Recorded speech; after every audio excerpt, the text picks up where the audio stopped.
Hello, welcome to my video. You can use a computer to access files and applications on another computer over the internet with Google account. First, set up remote access to your computer. On your computer, open Chrome. In the address bar, enter remotedesktop.google.com.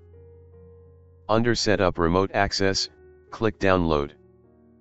Follow the on-screen directions to download and install Chrome Remote Desktop.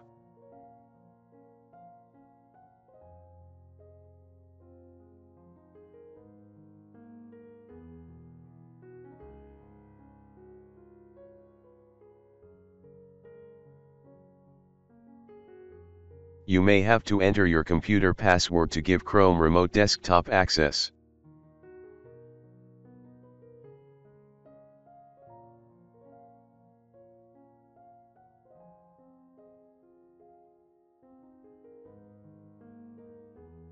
Next, access a computer remotely. On your computer, open Chrome.